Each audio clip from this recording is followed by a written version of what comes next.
برج القوس مش مجرد برج عادي، ده حالة خاصة لوحدها. تخيل كده انك مع حد دايما بيحب يجرب حاجات جديدة وما بيخافش من اي حاجة. ده القوس المغامر بطبعه. عارف احساس لما تقرر تخرج فجأة وتعمل حاجة مجنونة من غير تخطيط؟ ده القوس كل يوم في حياته. القوس شخص صريح جدا لدرجة تخليك محتار.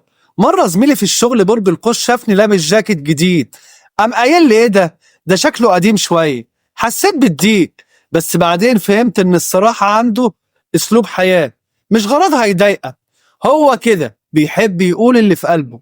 القوس عنده طاقة زي الطفل الصغير، هتحسه عايش الحياة ببساطة ومش بيحب يتقل على نفسه. بس خلي بالك، رغم انه بيحب الحرية والمغامرة، الا انه لما بيحب حد بيحبه من كل قلبه. نصيحة لو بتتعامل مع حد من برج القوس، اديله مساحة شخصية، ما تحاولش تخنقه او تأيده بخطط كتير.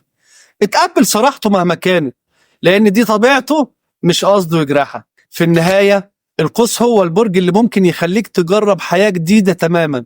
لو تعرف حد برج القوس حافظ عليه، لانه دايما بيضيف للحياة طعم مختلف. ايه اكتر حاجة عجبتك في برج القوس؟ لو عندك صديق او حبيب من برج القوس شاركوا الفيديو ده وقول لنا رأيك في الكومنتات. لو جربت تعيش معاه مغامرة احكي لنا عن تجربتك.